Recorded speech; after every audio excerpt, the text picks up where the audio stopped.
Желательно пить после еды, желательно с едой вообще не сочетать, но это на любителя. И мы такие, жизнь такая, да? Жизнь такая. Хлеба много, как и скажут, хлеб вредно. Почему Катя все время говорит, что все вредно?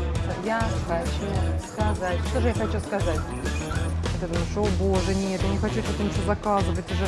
Тебе нужно, не знаю, Бентли какой-то, не знаю, там, Линкольн, любая марка.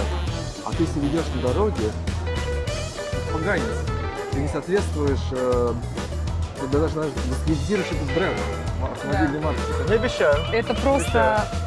Все-таки мы не туристический контент Нет, мы не туристический, это контент. Мы специально туда не поехали. Я не хочу домой, хочу тут. Это было английский.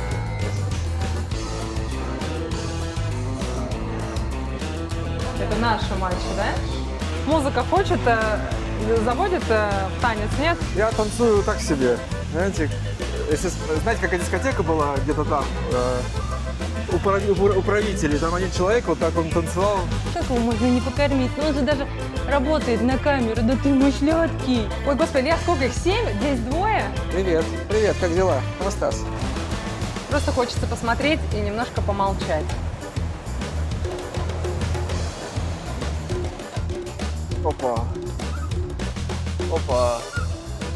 Это кокосовые пальмы высокие, и нужно забираться на пальму.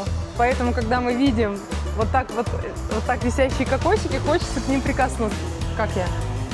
Вот ты напоминаешь. И когда я не хочу в туалет, Я хочу попасть сюда. я хочу сюда просто сходить, потому что здесь, ну, прикольно. Даже можно взять оливковое масло 5 литров в банку. Можно взять шампанское, Кто-то явно проголодался. кефир, пирожки, печенье, не знаю, макароны себе Даже забраться. арома масла продаются, ароматерапия. Сходить в шикарный туалет. Ребят, мы вышли на улицу, воскресенье, утро. Сегодня уезжаем, как мы сказали. А может, не сказали. Да? Завершаем свой 3-дневный марафон. Сделали дела, сделали даже то, что не планировали. Но это я имею в виду вчерашний картинг. Мне тут что-то спину дает чуть-чуть, какие-то Да, мышцы. у тебя там осталось 3 большие красные полоски. Видно, такая была... Картинг меня поддал по спине, получается. Да. Сейчас мы идем позавтракать, да? Да, в какое-то место, которое рядом. Мы вчера там были и пили Налево, матчу. направо? Куда? Прямо. Прямо, да? И внутри у них само заведение, которое с кондиционером, такое маленькое кулуарное, но они очень интересно, мне понравилось, сделали на улице. Сделали типа такого подиума, поставили такие большие амфоры красивые. И такое у меня было вчера ощущение, что я так, ну, может быть, это будет смешно, но что я так немножко в Греции, хотя я в Греции ни разу не была, но вот ассоциация с антуражем. Греческим стилем. Да, в греческом зале, вот это вот, да. И подснимем, покажем. Вот, казалось бы, вот как все, по сути, несложно. Там нету ничего такого, вот какого-то такого навороченного, а вот просто сделано с душой, немножко необычно.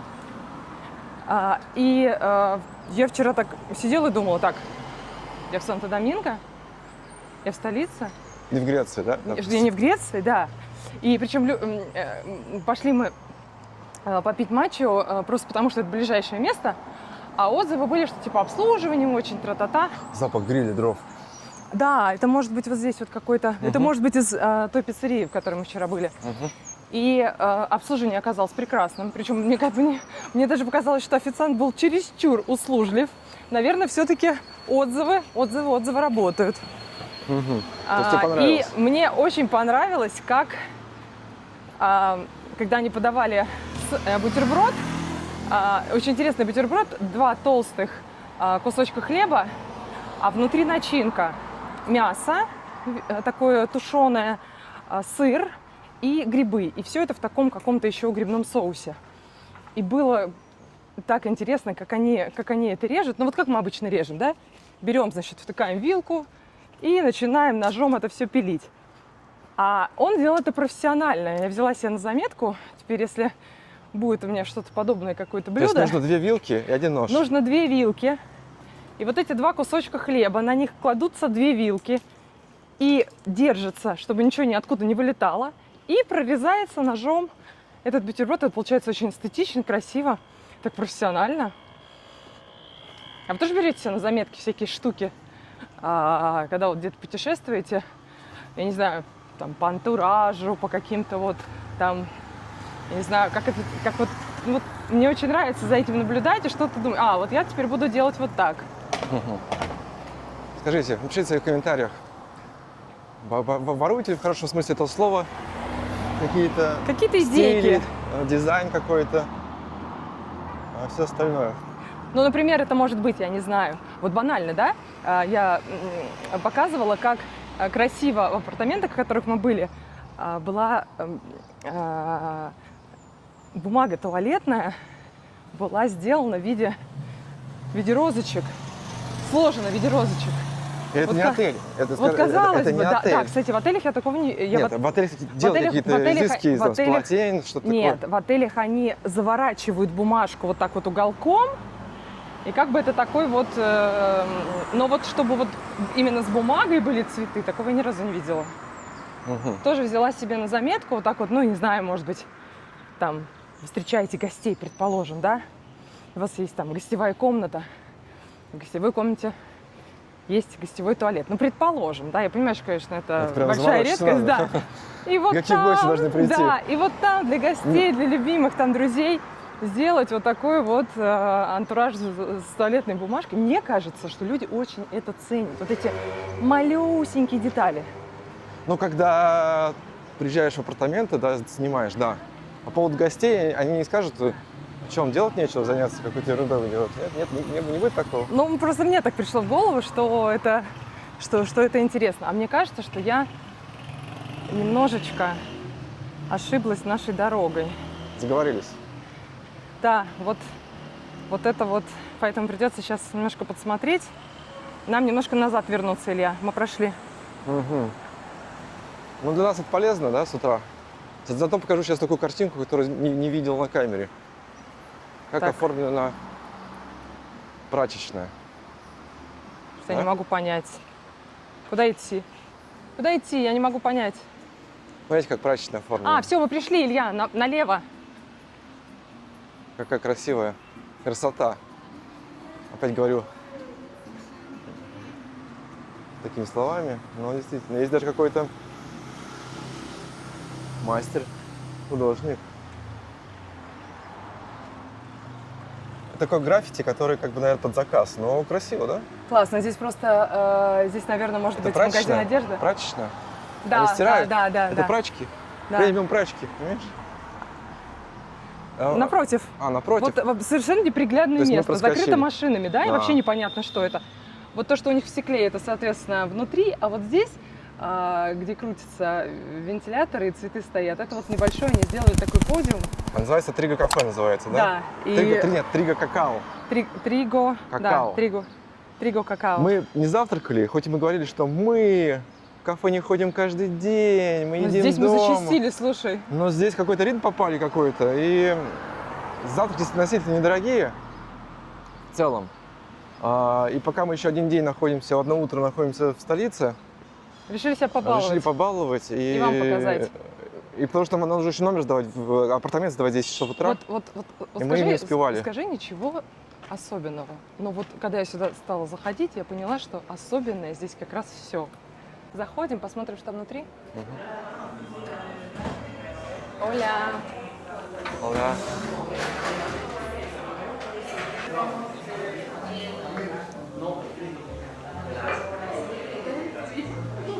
Давай спросим у сеньора. Нам нужен столик на двоих. Gracias. Señor, necesita una mesa para dos personas. Окей? И вот эти здесь, вот можно здесь посидеть?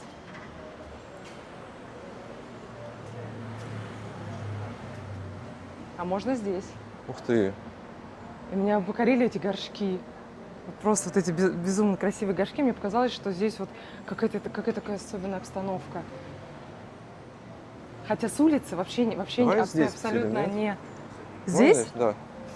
А там лучше. Там люди. Мы им не будем смущать. А сядем вон в конец, на самый последний столик. Какая-то вот эта трава, вот эти горшки, вот растения. Вот. Мне показалось, что здесь очень душевно. Как тебе? Душевно. Llego a la Душевно. casa, te llamo y no сказать. Все в respondes. каком-то таком стиле Sé que no дерева. estás, pero no acepto tu ausencia. Все, Trato de no llamarte, es algo inevitable. Ojalá mañana mi corazón se calme. Veo tu rostro en la calle, en el café donde te conocí. Le pido a Dios que regreses a mí, ya no me quiero rendir. Veo tu rostro en la calle, en el café donde te conocí. Le Такое pido a Dios que интересное regreses a mí, место, ya в no том me плане, quiero что оно rendir. как укромный уголок такой. То есть машины с улицы все в основном на машинах, естественно, передвигаются по столице. И машины паркуются, закрывают. И с улицы, когда идешь, ты маленькую вывеску практически не увидишь. Такой как марокканский стиль, Да, когда и мне- все интересно внутри находится. Да, и мы просто зашли вот чисто ради интереса, потому что отзывы хорошие в основном. А непонятно было, что внутри. Хотелось посмотреть, как они здесь сделали такой атмосферный. Gracias. И очень прикольно они здесь делают бутерброды. Как они это называют? У них здесь это называется... Yo sé que hay tiempo Ну, сэндвич, para сэндвич. Просто единственный сэндвич. Lo Это que два hemos больших куска soñado, хлеба. yo lo veo Ребята, venir. цены, напомню, Mira 600 que песо tu за $1. ausencia me И- hizo comprender, y ahora И te может lo это быть juro, внутри no омлет te voy a свернутый. perder. И получается это вот такая вот, Veo tu rostro а, en la calle, как сказать, гора еды. te conocí. Не надо съесть. И это просто выглядит очень эстетично. То есть мне очень нравится, когда это не просто вот просто сэндвич, просто скучный какой-то сэндвич. Когда люди как-то придумали, как вот именно здесь им подать. То есть какие-то свои идеи вложили в продукт, в пищу. Так, ну мы сейчас выберем что-то, потому что времени ждет. У нас 10 часов мы сдаем свои апартаменты. Очень здесь уютно. По сути, абсолютно ничего сложного. Cuando llego a la casa todo se desplaza, el amor nos De abraza una realización, piña cola, просто. la playa, la brisa, Caribe, tambor, bailando, сделать sintiendo с todo душой, nuestro просто amor. сделать Juntito aquí estamos desde Venezuela, es inevitable el amor que красиво, nos с quema. Мне нравится музыка. Me derrito Такая. por Мы ti, сидели, ahora yo растем quiero estar dentro de цветами ti. и такие живые растения. И, кстати, я здесь обнаружила франгипани. Хочу показать, потому что я не видела еще красный франгипани. Вот такой. Само очарование вот они, эти амфоры, про которые я говорила. Очень душевно.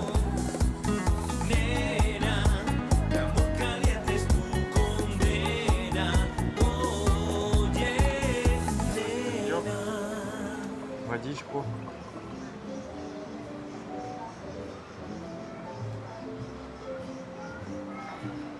Водички дома не было.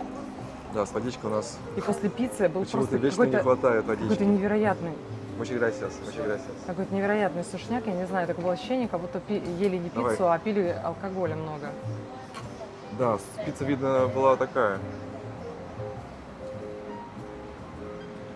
В прошлом ролике мы записывали про эту пиццерию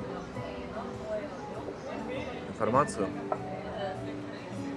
Если кто-то не знает, не смотрел, смотрите, почему мы говорим, что у нас какой-то сушняк от нее. Да, но сушняк как будто такой бывает, когда ты хорошо выпил. Я уже забыла вот это ощущение. Когда не пьешь, у тебя нет сушняка никогда. Соли было какое-то невероятное количество. А Катя мне говорит, что кофе пить натощак вредно, да? Катя говорит, что кофе натощак пить вредно. Да, я просто пригублю. Желательно пить после еды, желательно с едой вообще не сочетать, но это на любителя. Не мы такие, жизнь такая, да? Жизнь такая.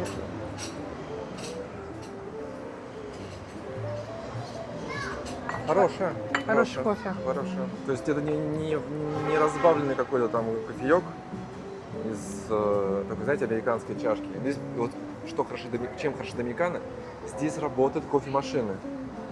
В кафе, ну, во всех, а в хороших тем более, стоят приличные кофемашины. Есть и другие способы приготовления кофе.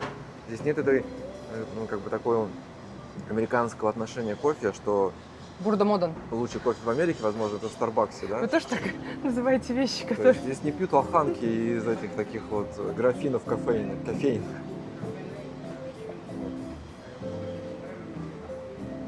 И Еще поэтому... мне очень нравится, когда в заведениях играет такой что-то, это какой-то типа блюза, что ли. Что-то типа блюза или... Да, это же... Как называется такая музыка? Это, да, это Могу ошибаться. Как ты относишься к джаз-блюзом, да? Но джаз, он немножко Что-то другой, между, что-то более между, энергичный что-то такой, да? между. И вот она такая настраивающая на какой-то... Скорее всего, джаз. на как- Плюс он на как- поэнергичный, по-моему. Нет, это Плюс на он какой-то такой- интимный, не тоже интимный разговор, на какой-то разговор по душам, Да. да, на какое-то расслабление. И она такая ненавязчивая, и вот звук, включен звук именно так, как нужно, ни много и ни мало музыки. То есть мне очень нравится. Так что наши рекомендации по этому кафе. Опять же, будете в Сан-Доминго, эту точку возьмите себе в список. Как ты считаешь? Будьте в Санто-Доминго, заходите в кафе Триго Какао. Как еще раз? Триго Триго какао. Какао. Какао, коко. Да. Сейчас мы подразимся с кофейком, завтраком. Опять 5 баллов хозяйки, она нам разрешила выехать чуть попозже, не в 10, а в 11. И сказала приятные слова. Сервис это все. Что сервис это... И это запоминается навсегда. И ты потом, когда выбираешь какую-то квартиру и едешь куда-то, где ты уже был, у тебя сразу всплывают вот эти моменты в голове, и ты думаешь, я хочу вот в это место. Там ко мне было такое приятное, доброе отношение.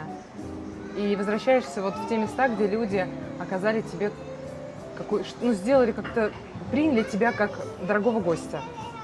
Не зная, не видя тебя, да, вот такие времена интересные. Вспоминаю прекрасные слова американского крутого маркетолога Джон Шоу. Книжку, наверное, кто-то читал про него, обязательно откликнется в душе. А я приложу книжку, чтобы... О чем он писал. можно Сервис было почитать. – это ключевое преимущество. То есть это такое преимущество, которое круче, чем даже любой маркетинг, может быть искусственный. Или какая-то даже реклама. Потому что сервис – это то, что человек может запомнить, это у него останется в памяти, это будет работать на дело, на бизнес совершенно долгую и с прекрасной отдачей от клиентов, посетителей кафе, допустим, или там Да. пользователей какого-то устройства, вещей каких-то. Можно иметь, вот как конкурировать, кстати, каким-то бизнесом, может быть, с большим бизнесом или с сетями, кто за счет сервиса. Потому что часто бизнес с большими деньгами, они не затрачивают на это столько энергии, чтобы вот так заниматься сервисом.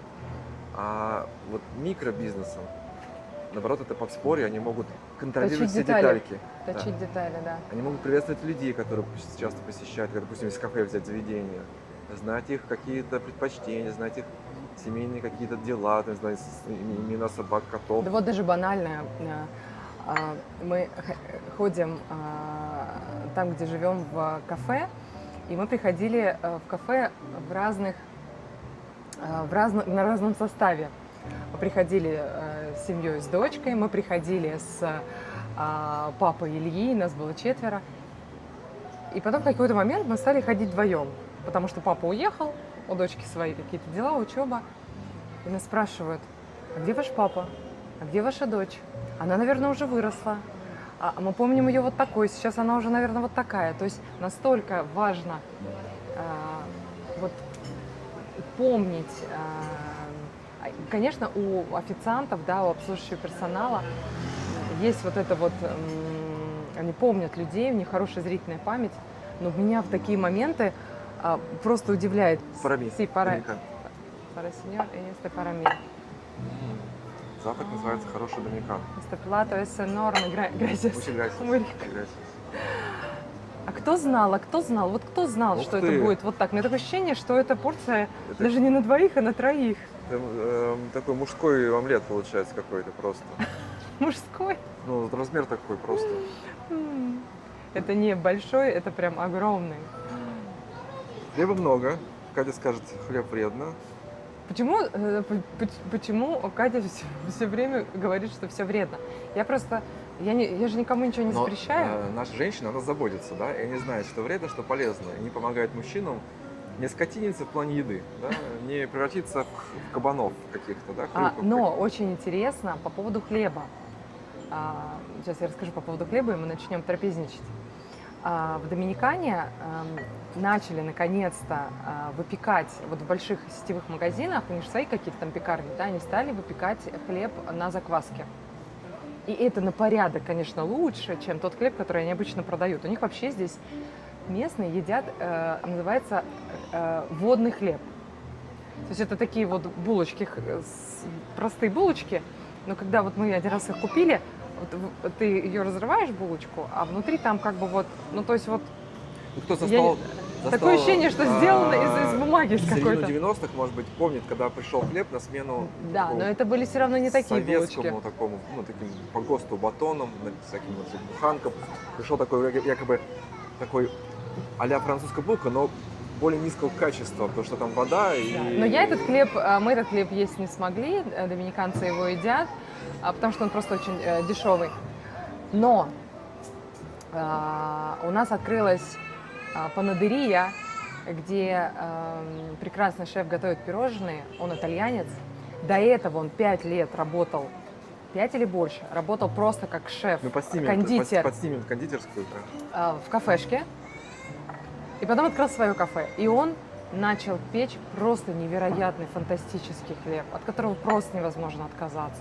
Вот такую корочку, которая у него, я не ела, наверное, никогда. Причем мы приходим вроде в кондитерскую, но берем хлеб. И невозможно, да, и это уже какая-то традиция. То есть мы знаем, что там где-то после часа он привозит хлеб, и это всегда ограниченное количество, потому что он всегда свежий, и приходится заезжать и покупать. И мне приходится тоже иногда это есть. Да, приходится. Не мы такая, жизнь такая. Начинаем. Да. Я решила не церемониться. И как ты будешь это есть? Можно взять в руки? Да, Да, прям и так как- и кусать. Большой бутерброд, который завещал Большой. Матроскин. Правильно расположить его, да, и попробовать откусить. Только Матроскин говорил, что колбаску нужно Какая на колбаска? язычок. Какая колбаска, а? Прекрасная колбаска. И скажи, руками всегда вкуснее, правда? Да. Нет, это кислота прям. Извиняюсь. Всем Но приятного единственная аппетита. Кто ест задумка сейчас? была все-таки накрыть это вторым кусочком хлеба. Нет, это, возможно, остатки надо будет. Яичком. Собрать. Да. Все понятно. Остатки яичка собрать. Ты как Здесь все-таки Матроскин-то колбаска, завещал? сырик. А как такой, Матроскин-то завещал, который, Илья? сейчас, который... У тебя там жарит авокадо еще. авокадо. Это салатик. То есть это такой полноценный бутерброд, Да, насыщенный. да. Матроскин завещал. Вот, а ты лучше, наверное, знаешь, нет? Помнишь? Что он завещал? Он завещал колбаску, он же говорил, что нужно... Неправильно ты ешь бутерброд, дядя Федор. Как? Колбаской надо на язычок, а сверху хлебушек. А он ел классически. Поэтому ты неправильно ешь. Но это Ну, если невозможно так, если повторить. так я сделаю, да, мою эту яичку пойдет прям мне на стол. Очень большой у меня Очень омлет. вкусно, очень. Сейчас Ничего сложного нету. хлеба прям так вот открыл. Слушайте, там... Ух ты! У меня же точно, у меня же там шпинат. Боже мой. Это невероятно. Как тебе за Что наш я завтрак? хочу сказать? Как вам эта песня? Знаете эту песню Токсиса? Я хочу сказать. Что же я хочу сказать? Я хочу сказать, что после такого завтрака можно подумать только про ужин. А ужин? Только про ужин, потому что мне кажется, что часов до 4 я буду абсолютно сыта. Я не знаю, сколько было яиц в этом омлете, но вот для меня лично они мне прям угодили. Объясню почему. Потому что прекрасный хлеб на закваске, который очень вкусный, но вот он правда вкусный. То есть вот я, честно сказать, даже не испытала чувство вины. У меня обычно такое чувство вины включается: хлеб. Внутренне Это- смотрите. Да, такой внутренний критик. Он говорит: ну зачем тебе хлеб, лучше съешь вот просто так. Потом яйца, белок, да, ну в виде омлета, и зеленый салатик. И салат еще был приправлен каким-то приятным уксусом, ну, хорошим, винным. И вот салатик, потом омлетик, и еще заедаешь хлебушком, не знаю, мне кажется, это прям вот то, что доктор прописал. Если Ну, бы а потом кофе, да? Вот согласись. кофе уже остыл, но я вот не пью этот кофе. Я жду, когда Доминикана, поем. она и такое может. Такую кухню делать может.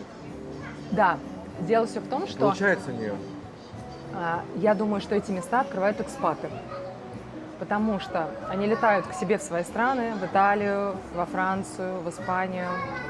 И они, конечно, видят, как там это все буквально на каждом шагу. и высокая конкуренция. И они привозят и хотят здесь создать микро-Францию, микро-Италию, микро-Испанию. И у них это хорошо получается. Вот просто даже интересно, я спрошу, когда хозяин? будем уходить, я спрошу, кто основал, кто фундадор. Фундадор по-испански это основатель, кто сделал эту кафешку. Я уверена, что это не доминиканец, прям доминиканец. Но А доминиканцы- вдруг я ошибаюсь? Доминиканцы посещают эти места, с семьями приходят, с детьми, вот вы видите на заднем плане. Да. Прекрасное место. Мы еще решили своей дочери взять на вынос. Да, мы, кстати, его сейчас откроем, подснимем, потому что когда я вчера увидела, вот, кстати, его вчера резал официант двумя вилками, держа двумя вилками и ножом вот так вот прорезая, что меня удивило. Я теперь знаю, как наконец-то это красиво, правильно резать. Но было очень вкусно. Было очень вкусно. Легкий ветерок, франджипани за Ильей растет. И, в общем-то, просто супер. Серег, un café más, por favor. Глянь, сейчас. Ну, один хлебушек я оставила. Потому что надо с собой было забрать. Кофе на 4 с плюсом. Должен, потому что есть еще выше, я считаю, еще выше уровень. Оставим это другим уровнем, какие-то хотя бы полбалла, да, чтобы это было какой-то люфт был какой-то. Это сэндвич бутерброд. Это не типичный сэндвич, да, по сути. Они Сэндвич просто это так назвали. Сухая нудятина, как бы из Англии, да, пошла сэндвич? Откуда сэндвич пошли? Я не знаю. По-моему, из Англии. Я вспоминаю фильм «Мистер Бин», как он себе сэндвич готовил. Да? Он же англичанин, значит, оттуда пошло. Вот. Прям такая вот гренка получилась, пропитана оливковым маслом, поджаренная. И вот она хрустит, и не жесткая, и не слишком мягкая. И сыр жареный, вот этот вот местный, кстати, местный сыр, они прекрасно В специальном делают. магазине продается местный именно сыр, называется сыр для жарки, Мгм.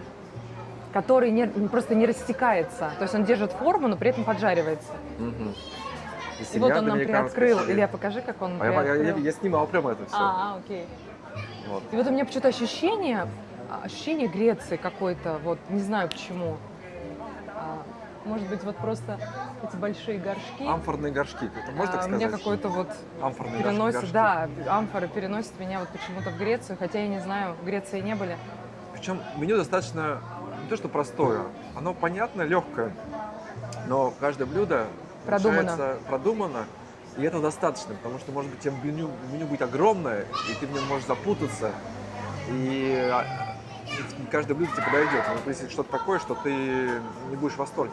А я, кстати, вспоминаю, Здесь знаете, сбалансированно получается. Илья, ты, наверное, не смотрел, шоу Ивлеева, ну, вы знаете, да, такого повара, который... Мне вспомнилось, как он в какой-то одной серии своего шоу помогал рестораторам менять свою карту блюд. И я в моменте подумала, когда они разрабатывали свои бутерброды, они же делают такую апробацию, ну как это вообще в принципе должно быть, да, то есть создается меню, и это меню потом пробуется сотрудниками, пробуется главным шефом, пробуется главным управленцем, и они должны его утвердить. Это я представляю, как они готовили эти сэндвичи, все это пробовали и утверждали, что да. То есть делая еще какой-то свой ресерч, наверное, да, что это вот там в ближайших местах это выглядит так. То есть задача-то всегда принести какой-то изюм от себя. То есть Изюм вот, это чтобы наше словечко такое, в кавычках. изюминку, да, изюм, Изюм. от себя, чтобы люди знали, что вот в кафе Трига вот такие сэндвичи, там свой хлеб, своя подача. Какой изюм здесь? Здесь изюм, большая порция, качественные продукты, красивая подача и ощущение, что ты получаешь вот даже больше, чем ты заказал. Вот это вот мне очень нравится. Иногда вроде бы как бы да, все хорошо, вот вроде бы все вкусно, но такое ощущение, что колбаска где-то обветрилась уже, что-то вот чувствуешь уже она не та. Сырок по вкусу какой-то. А вот я точно уверена, что салат был свежий, в омлете был хороший свежий шпинат внутри, и какой-то был интересный гриб. Такое ощущение, что это был не шампиньон. Но белых грибов здесь нет. Но какой-то гриб такой жирненький, такой плотненький, хороший. Но вот я получила больше, чем я ожидала. Вот, на мой взгляд, это вот это самое главное.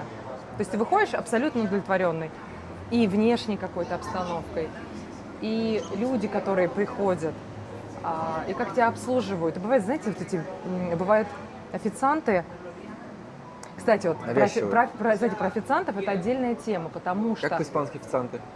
камареро, официант – это лицо, даже сначала вот не само блюдо, да, не само меню, не антураж, а вот коммуницируем, мы приходим в какое-то антуражное место, но к нам подходит, предположим, официант, и ты думаешь, о боже, нет, я не хочу что-то ничего заказывать уже. То есть он с тобой не вошел в какую-то коммуникацию, он тебя как бы не так, нет такое ощущение, что ты как бы пришел, вот здесь тебе рады, тебя ждали, и как-то вот все такое вот, ну как-то легко, да?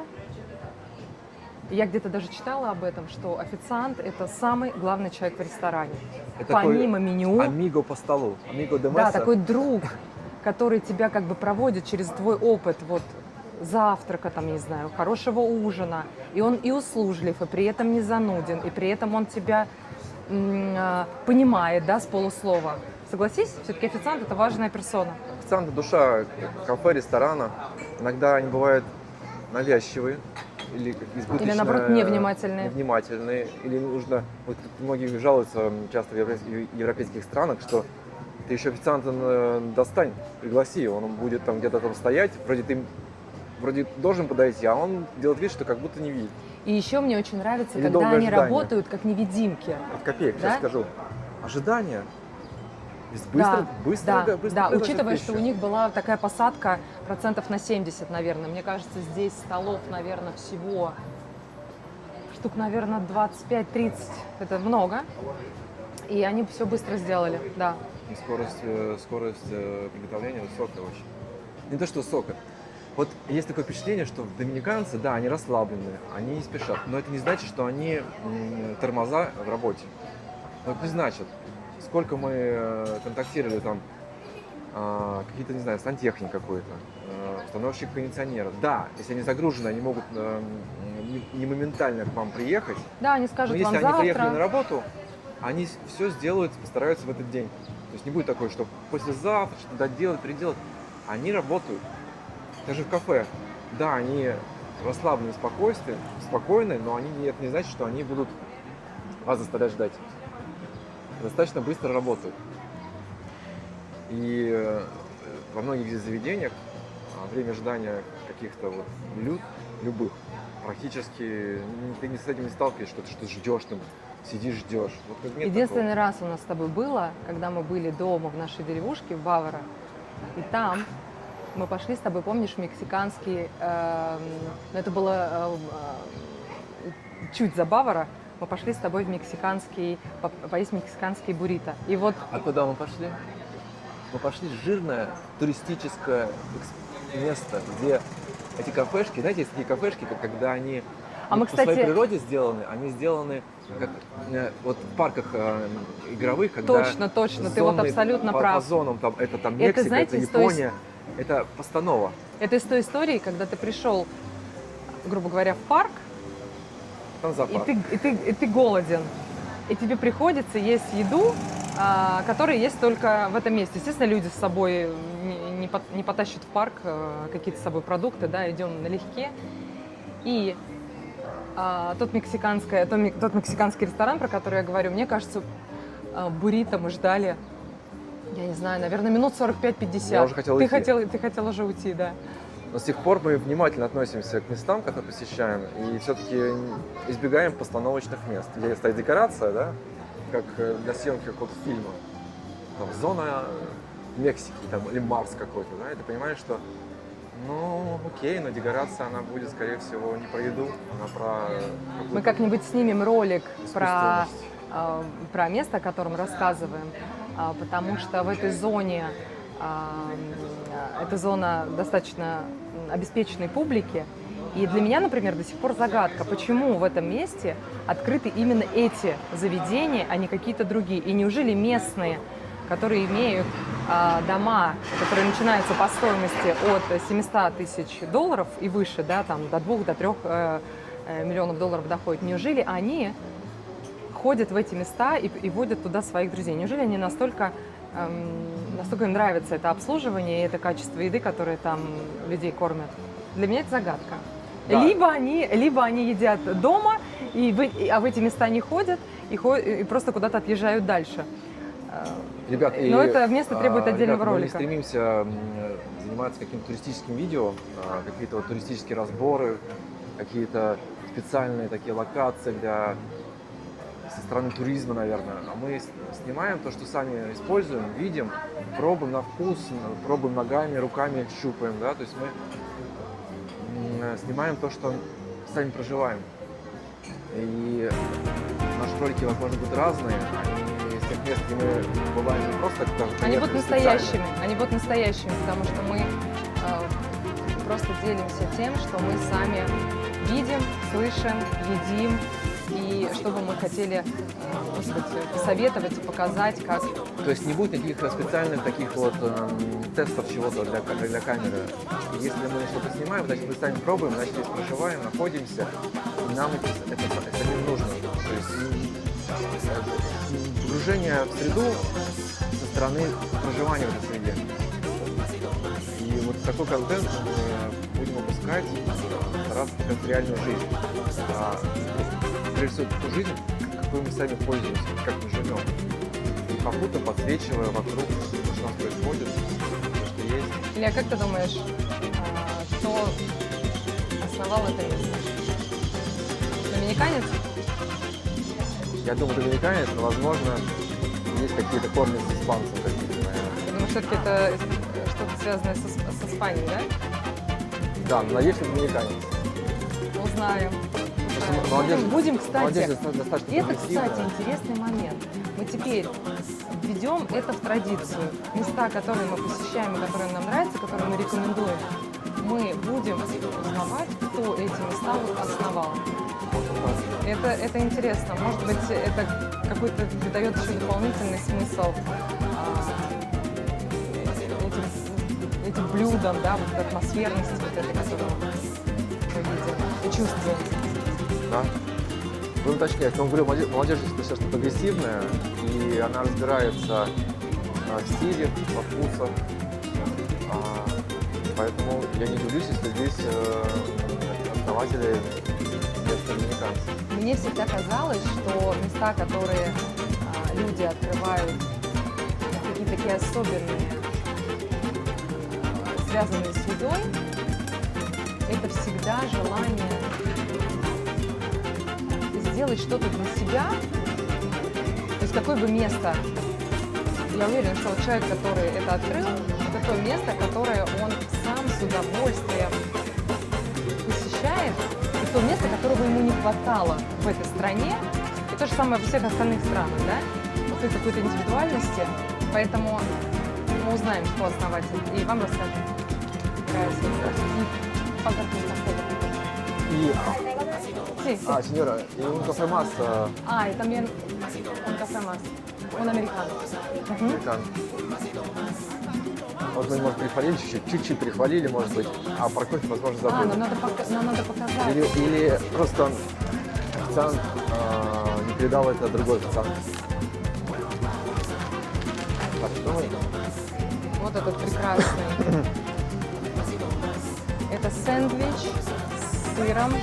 Как тебе упаковка? Шикарно. Упаковка Эко. это Все просто. Я люблю как раз... Илья, я сниму хлебушек. Вот такой вот хлебушек внизу. Сыр, мясо, грибочки. И такой же хлебушек Какой сверху. запах пошел. Это просто какой-то невероятный аромат. И сырок, когда ты режешь хлебушек, вытекает, и томленое какое-то мясо, это безумно вкусно. Кто любил одно время, может, знает сеть такую известную, «Хлеб насущный». Вот она, по-моему, уже не существует. По-моему, Закрылась, по-моему, да. Они делали похожую историю на хлебе. Хлеб был основа, хлеб они на закваске тоже выпускали, продавали отдельно. Вот здесь такая тема, кстати, перекликается, да, вот хлеб насущный, есть такое что-то? Есть, да, ты сказала, я прям вспомнила, что Запах Нам это пошел, я нравилось. по запаху вспомнил вот это, тут А именно так у нас Что-то работает такое. обоняние. Оно, возможно, может нас переносить в те какие-то моменты, которые мозг помнит, и он же ассоциирует это, и это может быть визуальный какой-то момент, это может быть момент, как сказать, нюхательный. Как это правильно сказать? нюхачный, Нюх- обаятельный. Нюхачный, обонятельный. Обаятельный. Обаятельно А есть же, да, в истории то, что в Древнем Египте происходило какое-то событие, и в момент этого события создавался запах, Илья, можно я к тебе? запах и окружение, к кому это относилось, они все как слышали этот запах, да? Нюхали, Слыши, но нет, слышали. нет, нюхать это нет, только слышать, запахи мы только слышим. И запечатывали эту колбочку запахом или там какую-то вот амфору запахом до того момента, когда они решат это отметить и вспомнить. И когда доставали опять вновь этот запах, открывали, и такая человеческая физиология, что запах очень хороший маркер для памяти. И они вспоминали, что было в этот день такое событие. Кстати, вот попробуйте какие-то события отмечать каким-то запахом, таким, который, может быть, ни разу не слышали. И когда вы потом его достанете, будет ощущение того события, которое происходило в тот момент. Вот А это у очень меня интересная работа мозга у нас с Есть этим связана. одно большое воспоминание про слово, вот как раз про ароматы. Когда мы были с мамой, я была маленькая, ну как маленькая, не знаю, может лет 12-13, и мама выбирала очередной парфюм. И это был какой-то универсальный магазин, тогда еще, естественно, не было никаких Хозяйственный? торговых центров. И какой-то маленький такой островок, отдел, где продавался парфюм. Галантерея. Нет, это была не галантерея, это был универмаг. Вот, я уже забыла, эти названия, они не существуют. Но интересно, был подмечен факт девушкой, которая продавала духи. Моя мама слушала ароматы, они обсуждали вот этот сладкий, это кислый, этот горький, это такой. Она говорит, вот этот пахнет, нет, этот не пахнет, как вот мы сейчас сказали? Благоухает. Мы слушаем. Она сказала, а можно вот этот понюхать, вот этот дайте мне понюхать, а вот что-то на витрине у вас стоит какой-то, дайте. И она очень деликатно, она была такая очень интересная, деликатная, и вот именно она разбиралась в этом, то есть вот это была чисто ее тема. И она сказала, можно я вам сделаю такое небольшое деликатное замечание? Всегда, когда вы говорите про аромат, мы говорим слово «слушать». А я стояла рядом, мне совершенно вообще было, Ты впечатлилась этим высказыванием? я запомнила это на всю жизнь, как она это эффектно, не оскорбляя достоинство женщины, которая пришла купить, это сказала. И теперь, когда мы всегда про запахи говорим, что мы их слушаем, мы их не нюхаем. Ребят, как вам такие вот жизни? Вот попадаются люди в разных местах, они что-то такое произносят и какую-то науку ввинчивают в наши головы, особенно в детстве, когда мы что-то такое, какую-то получаем ценную информацию в культуре, да, поведении, может быть, в знаниях каких-то неожиданным местах. И она неожиданным объяснила, способом. что и она как раз, я помню, что она что-то объясняла, почему она ей это сказала. Не просто, что вот фу, так не говорят, а это нужно, потому что каждый аромат рождает у вас, когда вы его слушаете, вот он рождает у вас какие-то воспоминания, может быть, какие-то ассоциации с чем-то. И очень важно это помнить и не забывать. Да. Прекрасно. Мы ждем кофе. Вот по кофе не заметишь, как получилось, да? Повторный кофе. Мне кажется, что народу еще прибавилось, и уже, наверное, под 100%, а когда полная посадка, ну, представляете, полная посадка, да? Это всегда головомойка. Опять же, он крутил вот эти вот Да, он делал... сеточку. И, Возможно, запомнил про сэндвич, а про кофе просто Да. не хватило памяти. Но ничего страшного, может понять. Принесли счет. Вместе с налогами получилось 3300. Катя скажет, что это сколько это долларов. И еще есть предложение в чеке оставить процент чаевых. А вообще очень интересно... Это вообще история не Доминикана, это больше американская история. Но видно, какие-то фишки, они включаются сюда тоже. И, возможно, намек. А может, владелец американец? А ты согласен с тем фактом, что у меня был один интересный случай. И однажды мы пошли к компании, в которой мы работали вместе, и у нас была, это вот одна дама была с нами значительно старше нас, и когда вопрос стал об оплате счета, и кто-то хотел оставлять чаевые, кто-то не хотел, вот мы собирали общую сумму, и она сказала: ребят, запомните, пожалуйста, если вы не рассчитываете на 10% чаевых, то не ходите в рестораны и не позоритесь. Но это была вот чисто позиция взрослой, мудрой женщины, которая считает... И здесь есть очень важный момент. Говорят, бытует такое мнение, что нужно всегда платить чуть больше, чем стоит услуга. Ну вот, например, к вам пришел сантехник, да, и вы знаете, что его там услуги стоят, ну, грубо говоря, 3000 рублей. И когда вы ему платите, например, 3300, то есть вы закладываете чуть больше в эту сумму, вы как бы вселенной говорите, что я готов заплатить чуть больше. И я знаю, что ко мне вернется в 10 раз больше. То есть есть в этом какая-то магия. Вот как вы к этому относитесь? Или как думаешь, есть в этом соль? Или это просто какие-то надумки людей и их личное вот такое вот отношение? Или все-таки вселенная как-то в этом вопросе работает какая-то Я мудрость? скажу словами из одного мультфильма известного. Делай добро и бросай его в воду. То есть это форма энергии. Если ты можешь дать больше, чуть-чуть сверху человеку, который сделал работу, и это не просто красивые глаза, а именно за работу. Да. Почему нет? Вот это проявление, наверное, какого-то богатства, да, не какую-то вещь, не знаю, там, Дольче Габбана, какую-то сумку купить, потащить и показать и другим, а именно сделать дело. Это как я всегда говорю, да, есть люди, которые имеют большие, красивые, дорогие машины, но дорогу ведут себя как скутеристы, что ли, какие-то, как подростки. Да. И получается, это такая машина. Тебе нужно, не знаю, Бентли какой-то, не знаю, там, Линкольн, любая марка. А ты себя ведешь на дороге, как поганец. Ты не соответствуешь, ты даже дискредитируешь этот бренд автомобильной Да, марки. я Ты себя ведешь как согласна. себе паскудник, понимаешь? Поэтому, а это такая мелочь, по сути, добавить чуть-чуть от себя, какую-то копеечку И всегда, человеку за да, его мне всегда работу. кажется, что вот эти 10%, что мы от них, по сути, не разбогатеем.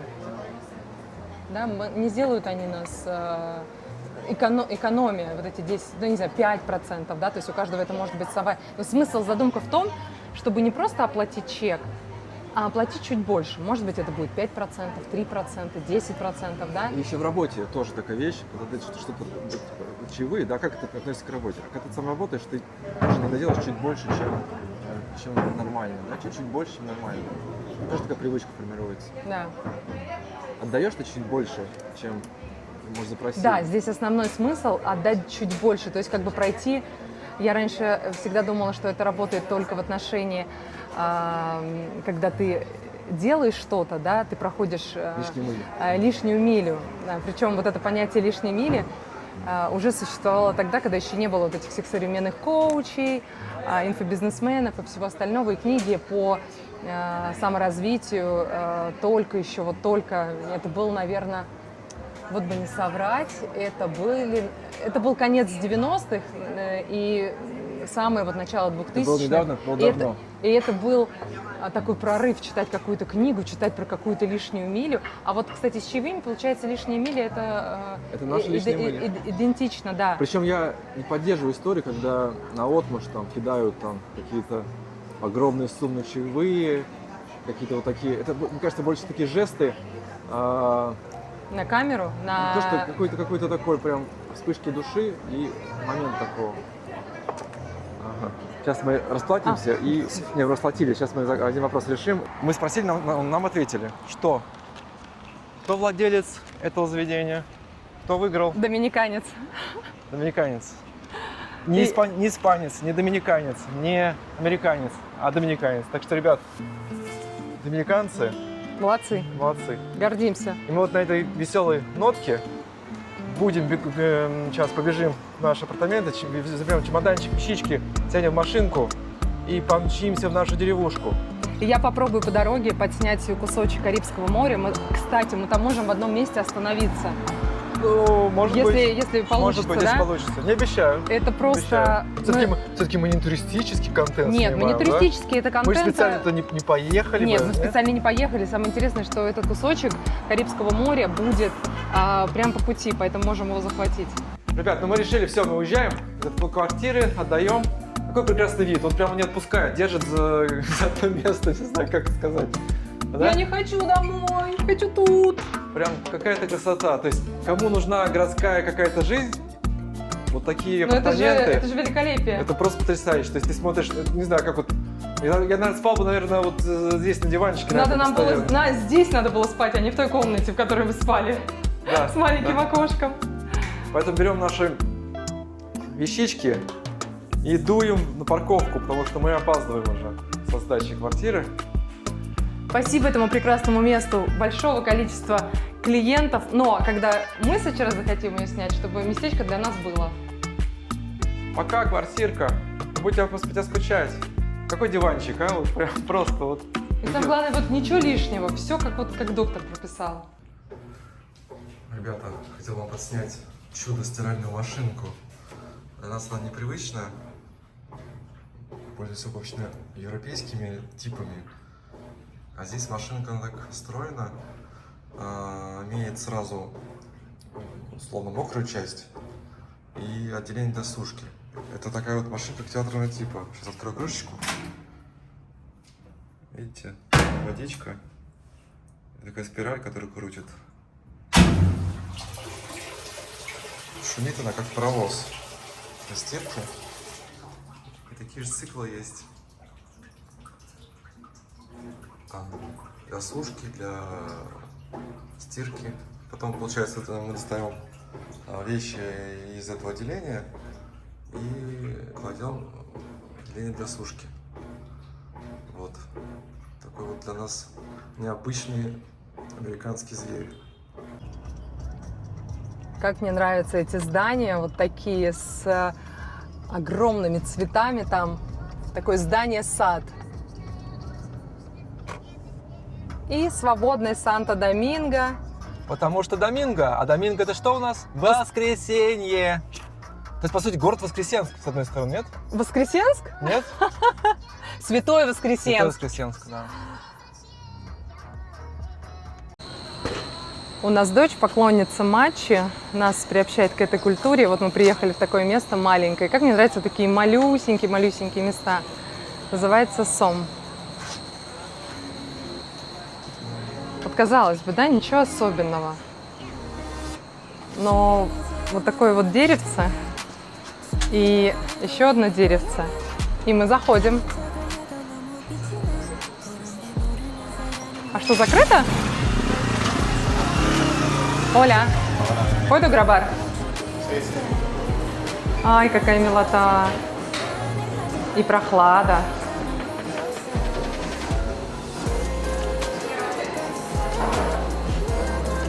А вы любите матчу?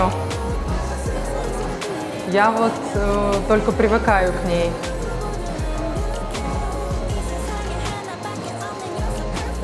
Анечка, я тоже буду матчу. Да, сейчас выберу.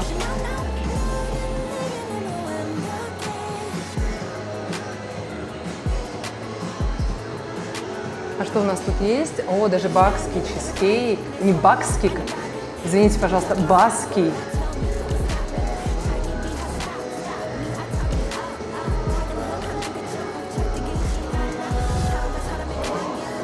Они нас удивят матчей, но вроде все, чтобы приготовить хорошие матчи, у них есть и сама матча, и, надеюсь, профессионализм.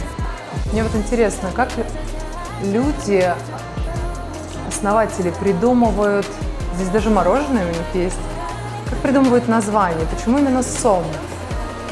Сом, ну понятно, что у русских ассоциации с рыбой, но Сом. В принципе, коротко и звучно. Но, наверное, есть в этом какая-то задумка. Все в таком матчевом стиле.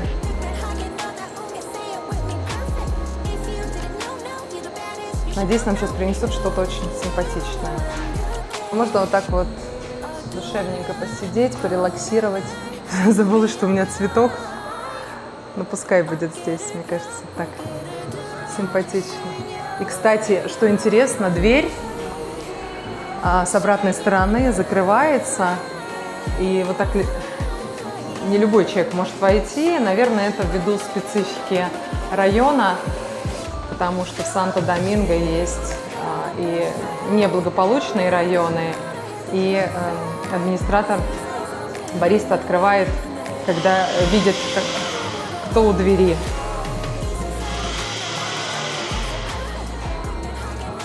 Ну да, и вот решетки на окнах тоже такой некий сигнал, что нужно позаботиться о своей безопасности. Как хорошо, что можно вот так вот припарковаться. Una minuta, por favor. Слушайте, ну это вообще класс, да? Так, хопа. И такой личный паркинг. Спасибо вот этому месту. Сом. Ребят, ну вот я попал в кафе, Катя меня созвела за матчей очередной порции. Малая кофеина. И, как здесь оказалось, владелец тоже доминиканец. Возможно, с какими-то корнями японско-корейскими. Корейским, скорее. И имеет такое приятное место. Видите, он сейчас работает и прям консультирует своего менеджера, как нам идеальнее всего приготовить вот матч. Качка может поснять отсюда.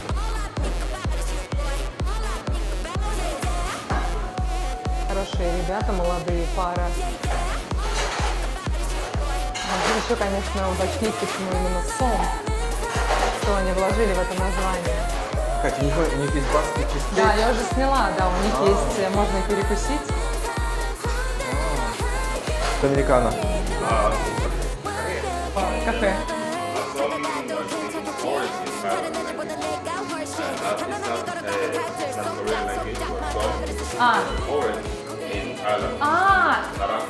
Сом значит на их языке апельсин.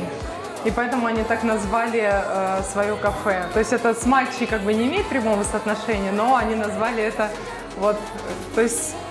А давно они в Доминикане работают? Do you live here for a long time? Or you have been, how many years you have? I just arrived here like 1 month ago. 1 month? So I don't know how to speak Spanish well yet because I'm still learning how to speak Spanish. И он сказал, что он только один месяц здесь живет, не говорит по-испански. Это стартап получается такой. And this business with your girlfriend or with your wife? It's perfect. Thank you. Это матч приготовить. Мой английский прекрасный. Я забыла английский.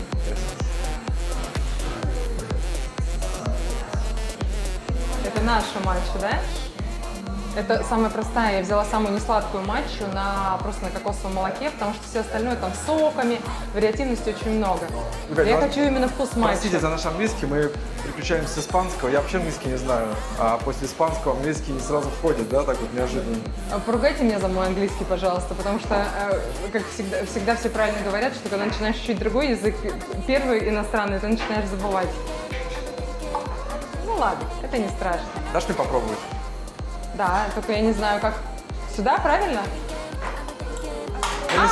Я не спец по матчу вообще. Сом – это апельсин на корейском. Да? Ребят, кто-то есть из Кореи? Дайте комментарии. Точно это или нет? Такой интересный, терпкий, насыщенный вкус. Аня, наша дочь, она... Я сейчас тоже попробую. Она профессионал в матче. Мне интересно ее мнение. Микрофончик дай ей, пожалуйста. Ну, я чувствую вкус кокоса. Вкус кокоса? вкус кокоса, Кокосового да? молока? Да. А сама матча, она... Пока не Например, возьмем пример такое сравнение, потому что это сравнение очень будет показательно. Starbucks, возьми микрофон, пожалуйста. Starbucks, и в Starbucks абсолютно невкусная матча, и вот эта матча. Закидали тряпками Starbucks. Ни разу там она сладкая есть, нет. Нет, именно вот сам вкус матча. То есть вот Starbucks здесь и здесь ты сколько на твой вкус? 7. А здесь? 9? Мне не очень нравится вкус молока, потому что А, тебе не очень нравится вкус Попробуй. молоком. Окей. Но, что могу сказать? Не сладко, мне нравится, прохладно. Сам фаундер поучаствовал в проверке этого напитка, то есть это уже высший пилотаж.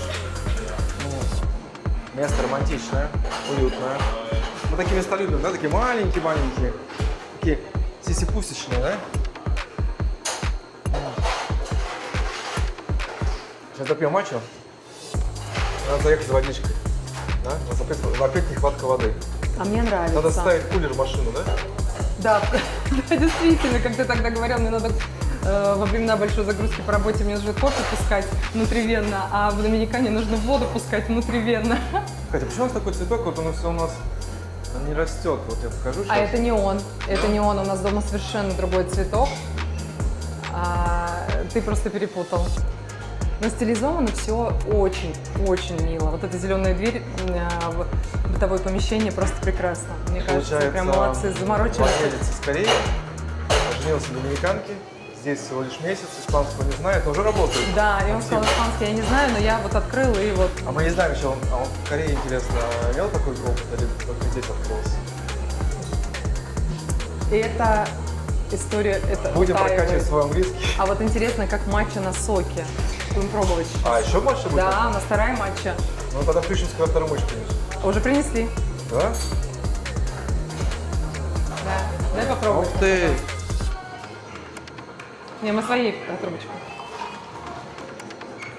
Это с соком апельсиновым? Дайте ваше мнение. Это Дайте ваше маракуйя, мнение. это маракуйя. Во-первых, это красиво. Илья, покажи, как это красиво. Ух ты, цвет такой. Я ни разу не пробовала матча с маракуйей.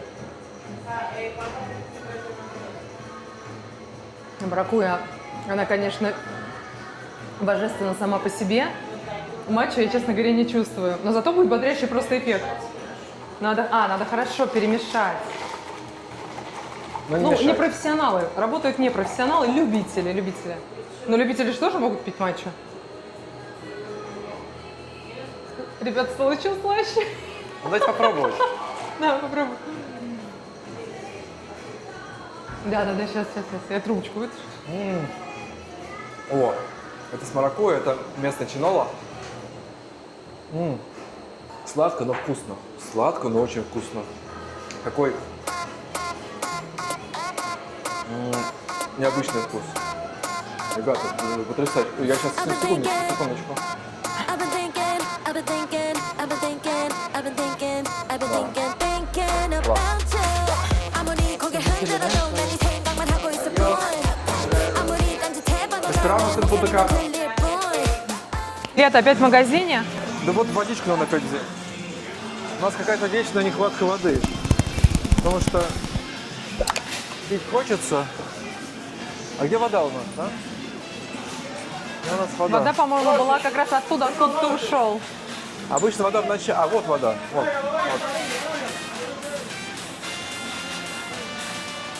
А здесь ассортимент воды в столице больше, чем у нас в Бавара? Магазин? Здесь магазин такой. Вот берем сразу каждому по бутылке. Одну большую. Неплохая, кстати, вода. Испанская, качественная, недорогая. То есть Такая свежая очень. да, компромисс между, то есть стоит недорого, но качество хорошее. Илья, пританцовывать.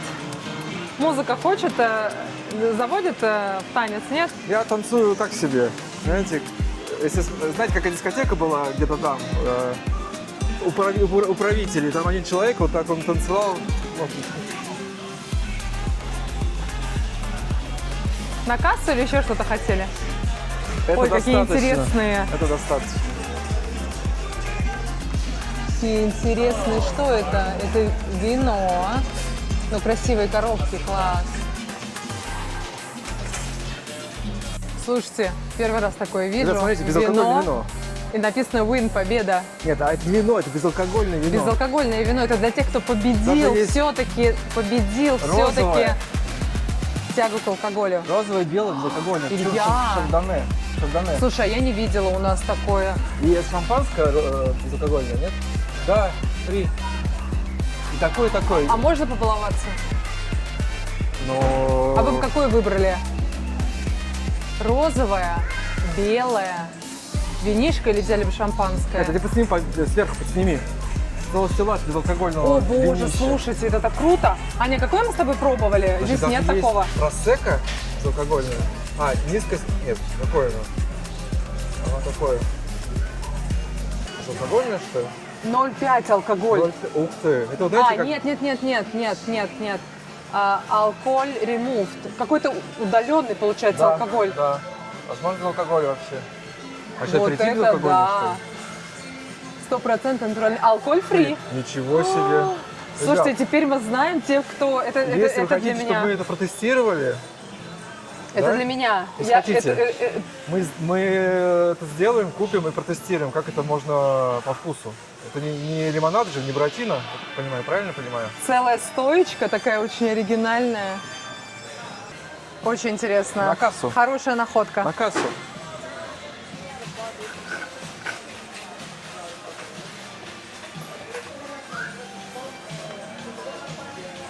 Нам можно, где малое количество продуктов, до 10.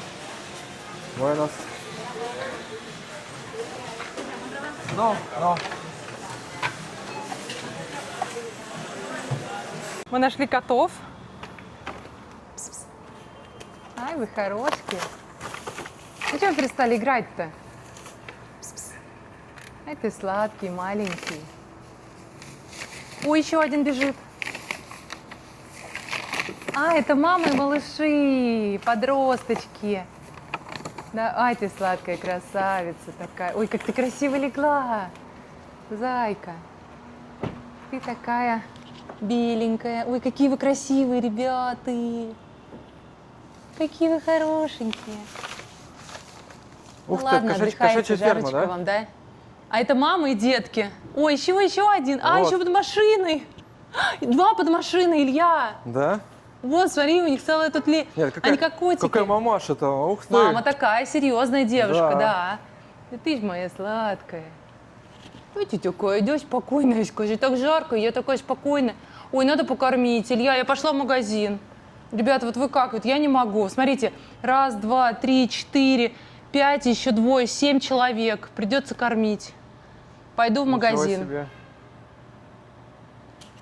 Пойду куплю корм и покажу вам, как буду их кормить. Не могу, вот. Я не знаю, я такой человек, Илья. Скажи, что я всегда так делаю, правда? Ни одна кошка и кот не останется ненакормленным. Так что сейчас будем устраивать кормежку. Сейчас бегаю быстренько Ребят, и вернусь. Скажите, это вот вы тоже так делаете? Но я не могу, просто здесь целая семья. Ну, посмотрите, как вот это... Я вот здесь стою. Как вот это чудо можно... Вот это вот чудо маленькое, вот это вот сладенькое. Ну, как его можно не покормить? Ну, он же даже работает на камеру. Да ты мой сладкий. Все, я побежала. Вернусь уже с едой. Выбор в Доминикане в обычных магазинах небольшой.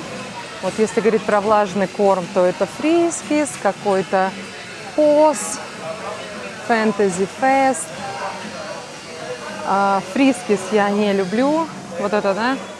Мне это не нравится. Я возьму Пурину. Пурина самая дорогая, но вот я заметила, к ней никакого привыкания нет у кошек. А вот Фрискис – это прям чипсы. Какая-то зависимость они вызывают. Поэтому беру, там котятки, беру Kitten формулу и сейчас всех покормлю.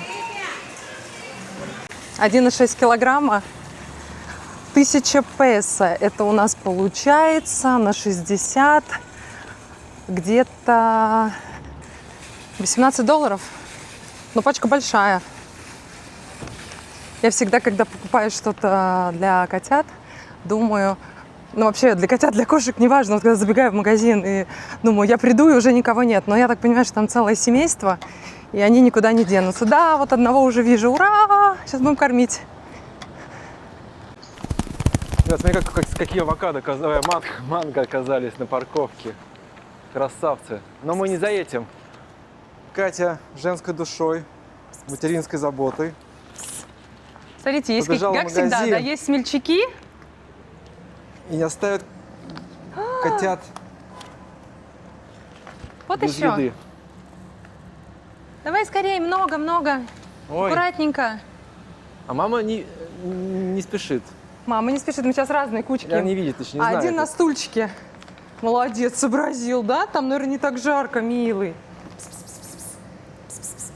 Привет. Привет. Не деритесь. Не деритесь. Ну, ладно, не буду тебя гладить. Ой, господи, Илья, сколько их? 7? Здесь двое? Привет. Привет. Как дела? ¿Cómo estás? ¿Todo Иди, bien? милый, иди.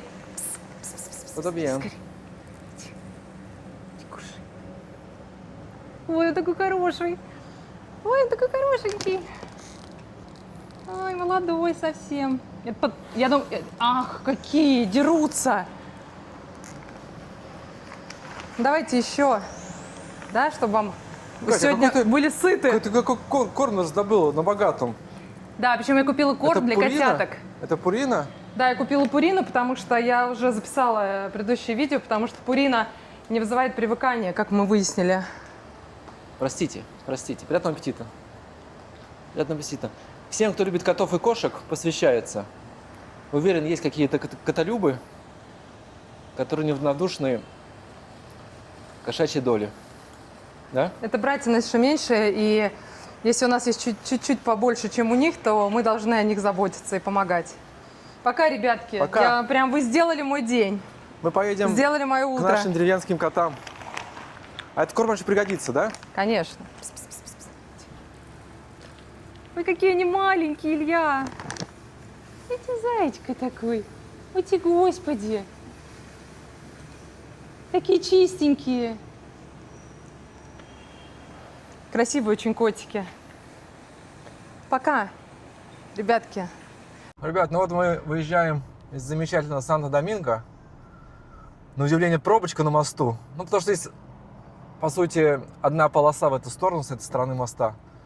Мосты у нас такие здесь красивенькие, такие как арочки. Один старенький, один новенький, как я говорил уже раньше. Погода опять в дымке, да, вот 3 дня и дымчатая погода какая-то, да, солнце за облаками находится, за такой вот дымкой. И мы направляемся в деревушку, как я уже сказал, много-много-много раз, наверное, уже. Коты накормлены. Мы понимаем, что день прожит не зря. Мы что-то отдали этому миру прекрасное. Мы поделились. Мы немножко молодцы. Мы устали чуть-чуть, нет? Мы, может быть, и устали, но когда ты делаешь добрые дела, это дает тебе такой невероятный заряд. Ты ощущаешь себя живым, нужным этому миру. Не знаю, мне кажется, это просто... Это невероятная энергия. Ребят, вам этот мост не напоминает какие-то мосты в ваших местах проживания? Да? Они в целом бывают похожие. Даже в своих собственных городах, где бы вы ни жили. Вот река большая под мостом. Реку не покажу. охватить. Реку надо показывать с другого места, это будет в Со стороны следующий берега. раз. Мы говорим городу спасибо. Мы До сюда новых еще обязательно встреч. вернемся. Будем делать исследования новых микробизнесов, возможно, спрашивать создателей, как, почему, когда, зачем. Вот эта пара замечательная, которая попалась, он кореец, она доминиканка. Они не в браке, да, это жених ее. Кафе всего месяц, как оказалось, работает Может быть, у чуть них. больше, да. Опыта такого даже в своей Корее у него не было. А он, получается, приобрел многое. Он приобрел невесту, Новую страну, бизнес, новую страну. новые Язык- возможности. Язык он еще испанский не знает, сказал нам. Но это все он приобретает по ходу. Главное идти за мечтой, И делать делать. свое дело, и все получается, даже без языка. Я при этом спросил у его невесты, а знает ли он корейский? Она сказала, знаю немного, но мы общаемся на английском. И что это значит? Когда любишь, нет преград для коммуникации. Можно на каких-то смежных языках, англо-корейско, испанском, общаться. А есть еще же язык любви. Язык любви. А еще 21 век есть. Это онлайн какие-то переводчики, которые тебе подскажут быстро как-то фразу выразить, перевести, что это все. Я думаю, он очень быстро освоит испанский, И они потому что молодые. испаноговорящая страна, она говорит на испанском. Я думаю, через полгода они уже будут легко изъясняться, и не будет никаких проблем. Они молодые, ей 24, да? А ему 28, по-моему. Ему да? 28, 29, да. Да, ей 24. И они микробизнес имеют, любят друг друга и идут вперед. И я в такие моменты думаю о том, что Не миллионеры, наверное, еще. будущие миллионеры, но они уже богатые. Это в тему, помните наши разговоры про то, что нужно ли рождаться с золотым слитком в зубах или нет? Очень интересно, здесь прослеживается один момент, и мне всегда кажется это очень важным, когда создается пара, и вот это объединяющее чувство любви рождает идею делать что-то вместе. Это да. И вот такие бизнесы, такие истории просто идеальное тому подтверждение. Они себя проявляют еще в бизнесе дополнительно. Да? Они вот проявляют свои какие-то сильные качества внутри какого-то дела. У них идет такая и проверка, и сближение, когда они чем-то занимаются вместе. Да, она такая поживей, он чуть поскромнее, и вот этот вот микс каких-то его идей, каких-то ее идей, и вот рождение нового бизнеса, который дарит классные эмоции, хороший продукт, очень чисто. Мне показалось, что там какая-то стерильная чистота. У тебя не было такого ощущения? Да, чисто очень. Как будто вот после каждого посетителя там вытирается пыль, вытирается пол и чем-то воздух. Никаких не было. Сейчас стало очень модным ароматизировать помещения. Мне это очень не нравится, потому что запахи... Химикакой, да? Потому что запахи настолько химозные, но вот у них в кафе было ощущение вот такой вот какой-то легкости, да, какого-то такого чего-то на очень чистом, на очень приятном. Очень приятное, душевное место. То есть ассортимент может быть небольшой, но там уютно, там хочется находиться. И какой-то он современный, какой-то стильный, какой-то как вот маленький космический корабль, так ощущение, да? Как да, такие было, вот круглые не хотелось, столики. не хотелось уходить. Хотя мы планировали вот забежать, взять и поехать. Но получилось и поболтать, и узнать немножко их историю. И если бы у нас, кстати, не было этого времени, вот опять, да, вопрос жизни на бегу, надо всегда вот все-таки перестраиваться на немножко другой лад. Закладывать какое-то время, чтобы можно было вот как-то вот не просто вот схватил там свой стакан и убежал, а в моменте вот прожить саму вот эту обстановку, живые цветы, которые там были, подумать, спросить. Ну, мне было вот интересно спросить, почему именно такое название Сом, как рыба, да? Но это не рыба оказалась. Да. Поэтому молодцы, классно. И мне кажется, это очень нам интересно. Мы теперь все время будем стараться, если будем посещать какие-то заведения, рассказывать немножко узнавать про историю, почему, какая там основная идея была, кто создатель. Мне кажется, это классно. Да. Будем хватать за руку, спрашивать, кто, зачем, почему, откуда идея пришла, кто вдохновил. Потому что сегодня 2:0, ну нет, не 2:0, 1,5, да, потому что утреннее кафе основателя доминиканца, Да. и здесь доминикана напополам с Кореей. Ну, причем тема такая матча, да, по сути, корейская история, если не ошибаюсь, японская, корейская, да, если не ошибаюсь. Да. И они приезжают, приносят свой вклад в Доминикану тоже. Вот мы сегодня, Катя говорила, да, про мультикультурность, когда какие-то экспаты приезжают и приносят свою какую-то изюминку своей культуры, и обогащая весь остров в этом плане, да, то есть, пожалуйста, корейцы делают матчу, испанцы, итальянцы делают там пиццы, какие-то свои блюда, какие-то, вот я знаю, итальянцы делают какие-то окна пластиковые по итальянской технологии, какие-то моменты. Это То есть, прекрасно. то есть каждый человек, который приезжает на остров, хочет здесь получить, может быть, ему не хватает в какой-то сфере того качества, к которому он привык, может быть, к дому у себя, и он понимает, что это идея для бизнеса, и начинает ее реализовывать. И И обучает, это очень актуально становится. и обучает местных людей, потому что по правилам Доминиканы бизнес должен нанять обязательно 80% местного персонала. местного персонала. То есть, получается, они приезжают, дают культуру, дают вкус, дают какие-то И дизайн. создают рабочие места. И обучают этому местных людей. И они, возможно, также приобщаются через работу к этой культуре. И, возможно, даже создают похожие места на этой основе. Это такое совместное обогащение. Потому что, поэтому в мире коммуникация между людьми, нациями, странами, это очень полезно. Это большая энергия, большая синергия. Синергия, да? Синергия. Это очень похвально. Скоро начнется Карибское море. И я надеюсь, но сегодня опять, да, сегодня облачно. Ежик не вышел из тумана, да, сегодня? Нет, не вышел. Но значит, в другой раз. Но здесь будет просто потрясающий по дороге кусочек, от которого аж дух захватывает. То есть захватывает дух, и даже когда смотришь чьи-то съемки, кто возвращается из столицы, и все практически всегда подснимают вот этот кусочек Карибского моря, потому что цвет воды, особенно она бьется о скалы, потому что здесь весь берег практически скалистый, нет возможности особо покупаться, но вода, бьющаяся вот этой бирюзой об эти камни, это что-то на фантастическом.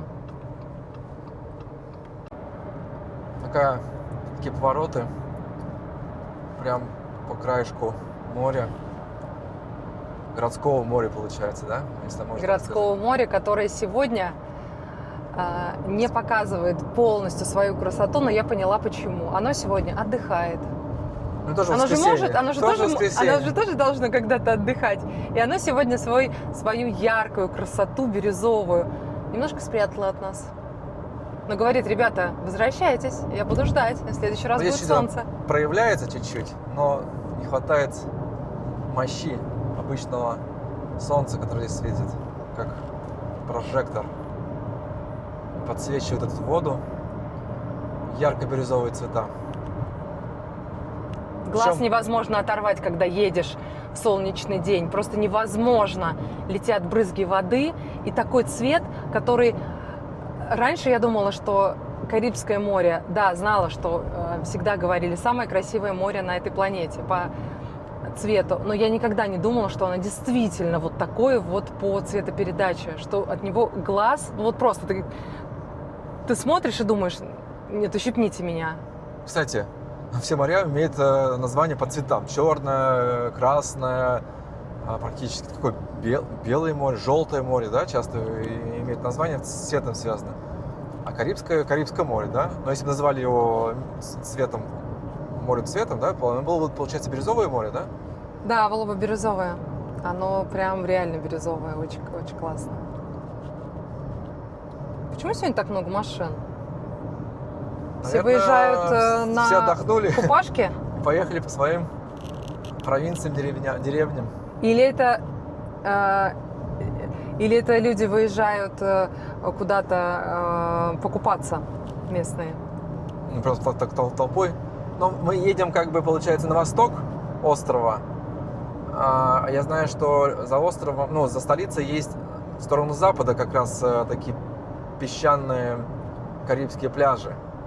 Вот там они купаются больше, чем куда мы едем сейчас. Именно с Карибским морем связаны места. Какая бирюза вдалеке.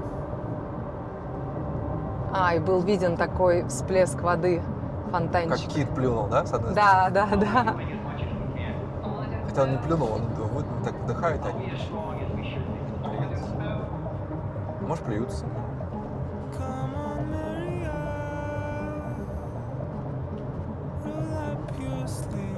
Ребят, кто наслаждается сейчас воскресенье, ну, может быть, в какое-то воскресенье впереди, пьете кофеечек,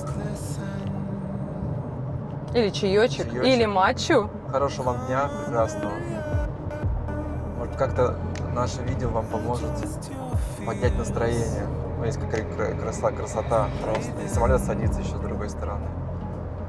Потрясающе. Пишите, пожалуйста, в своих комментариях, стоит нам на этом замедляться и показывать какую-нибудь красоты. Когда мы отпускаем свои слова, и сама природа, место, языком красок по себе показывает все, что может показать. Заехали вот в этот По дороге. бутик-отель, ресторан, потому что все-таки Карибское море не отпускает. И хочется зайти посмотреть. Здесь потрясающий какой-то такой, потрясающая бухта. Мы здесь ни разу не были. И, конечно, обедать мы не планировали, но я думаю, что взять кофеек и что-то такое незначительное, чтобы просто подснять. Заехали с дороги, Никто нас свернули с трассы. Никто нас не заругает. Катя сказала, надо? Надо. Ну, пошли. Надо. Смотрим. Идем, да? Buenas.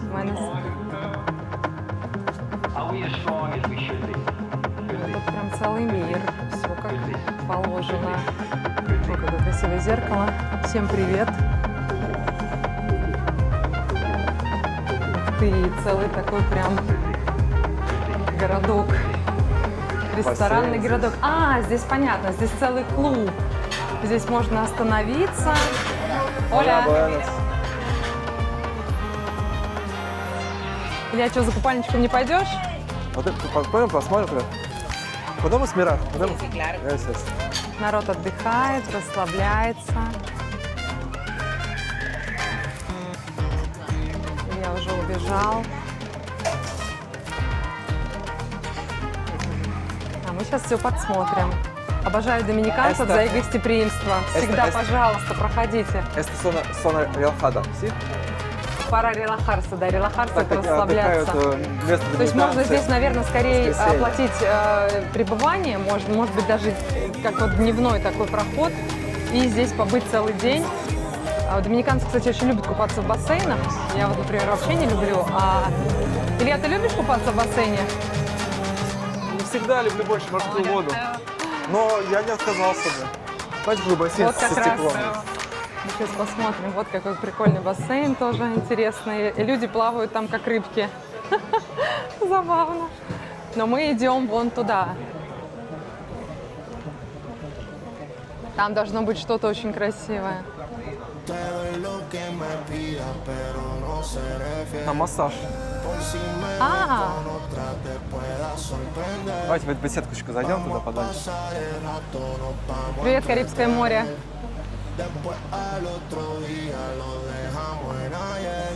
А этот наш поющий ветер, по-моему, называется, да? Мы вспомнили это Мы название? так и не вспомнили, но неважно.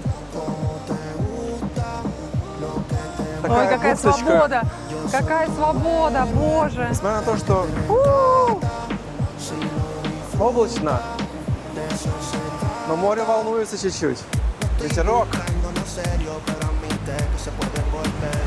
Катя, не свались, пожалуйста, а? Я тебя волнуюсь.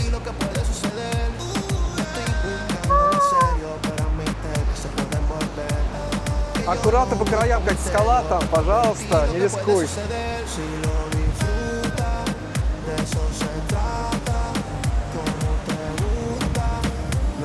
А есть такие,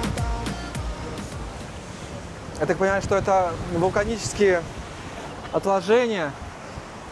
И как пещера здесь получается такая, прям вода бьется пеной такой вот. Пеной для ванны практически, да, Катечка, такой? Да. Как она красиво. Красивый цвет воды. Такая мощь. Такая стихия. И так как доминиканские пляжи все абсолютно не приватные, ни у кого даже не возникло вопросов, что мы прошли сквозь эту зону, где люди отдыхают, прошли там Просто пару поснимать. ресторанов, и никто нам ничего не сказал, то есть мы абсолютно спокойно снимаем, потому что выход к морю не должен быть, выход к воде не должен быть ограничен. И это национальное достояние, и каждый человек может дойти до воды, даже если он не посещает и ничего не покупает. Но доминиканцы здесь не купаются, то здесь нет такого спуска хорошего. Они наслаждаются в бассейнах. Как по-испански они банарсы делают, да? Банярцы. Купаются. То есть не плавают, а именно купаются. Да. И, кстати, вот про доступность пляжей. Я изучала этот вопрос. У меня был урок с моим педагогом по испанскому про Ямайку. Вот на Ямайке всего лишь 5 или 10% пляжей, которые могут посещать местные. То есть пляжи все приватные. И вот в этом плане Доминикана – это просто рай. То есть вы можете доехать до любого места, где есть выход к воде, и вы туда попадете. Да. И не только поете, можете искупаться, поваляться в ванне, в морской воде, поесть омара, Краба. кальмара, Да. краба. Просто Лангустина. рыбку съесть. Кто Местные знает, в блюда чем съесть. разница? Лангустины, креветки. Лангустины – это большие креветки. Это- Креветки – это просто креветки. Король креветок, наверное, похож. Здесь такая свобода, такой воздух вкусный, пьянящий. Воздух йодизированный, да? Йодизированный, как сказать. И очень интересно, на вот этой вот массажной кроватке лежит чья-то сумочка.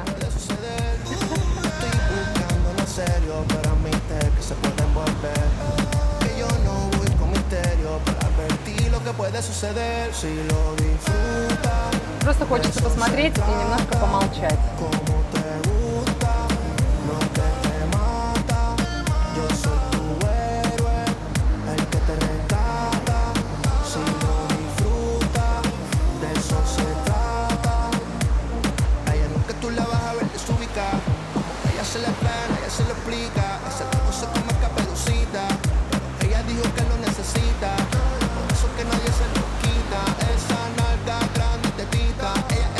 Всем любви, радости и свободы.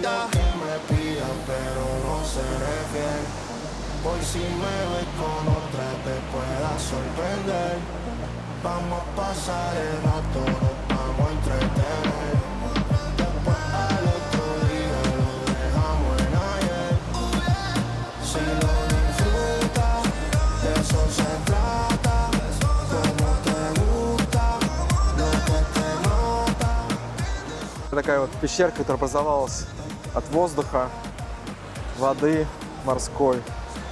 Здесь бушуют. Красиво. Лучше море может быть только океан. А это Карибское.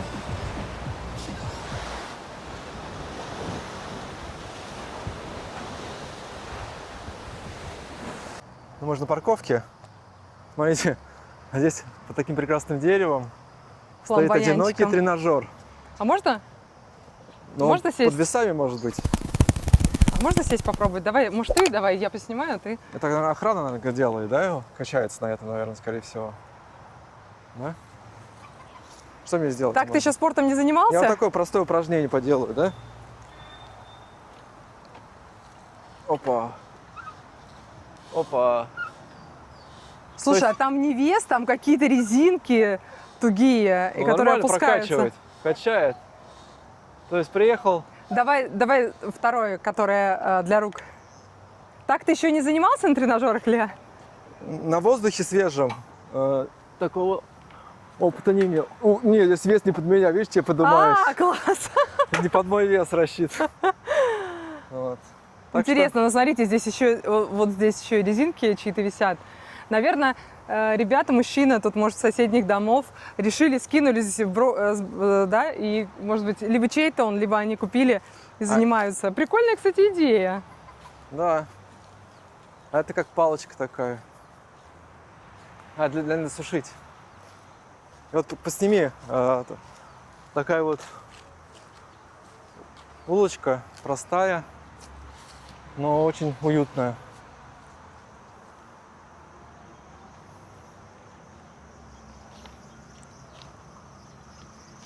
А мы в машину и домой. Домой.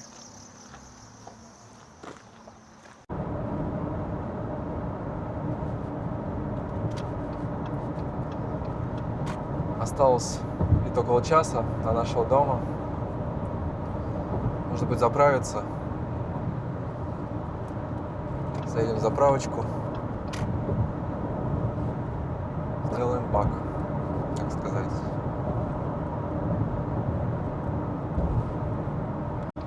Ребят, ну вот долгожданная заправочка. Сейчас мы заправим свой автомобильчик, который нам хорошо отремонтировали, провели ТО. Накормим его, так сказать, бензинчиком. Так, заправка Ксон, да? Достаточно хорошая. Нам нравится, она чистая. А топливо от... Забыл, как называется эта компания, международная. Называется... Не помню. И заправиться самому невозможно. невозможно. Impossible. Ксалино премиум full. Здесь два вида бензина таких основных. Это обычный, нормаль и премиум. Премиум это, наверное, 98-му ближе. А нормаль это, наверное, 95-й, может быть, чуть ниже, 92-й. И, конечно, здесь не литры, а галлоны, потому что система американская. Вот. И для тех, кто любит перекусить, вон там вот есть ресторанчик. Но мы там ни разу не были. Мы там были рядом, но не питались. Ну и, соответственно, кофе, все дела, как обычно. Но здесь И здесь какой-то свой вайб 6 такой. туалетов. Кстати, здесь шикарный туалет. Вот туалет здесь просто достоин того, чтобы быть снятым в это видео. Сейчас туда схожу и покажу. Он прекрасен. Мне нравятся доминиканцы, они модные ребята, вот заправщики. Красавцы. И обратите внимание, чистая у них униформа. Да. Классно. Онлайн. Muchas gracias. Gracias, adiós. В стране кокосов, но потрогать кокос иногда это целое приключение, потому что кокосовые пальмы высокие, и нужно забираться на пальму. Поэтому, когда мы видим вот так висящие кокосики, хочется к ним прикоснуться. Они, кстати, такие горяченькие, плотненькие, но еще не спелые. Причем, где мы эту кокосовую пальму? На заправке взяли, да? Да. Пальмы не на пляже, на заправке. Это обычное дело, получается.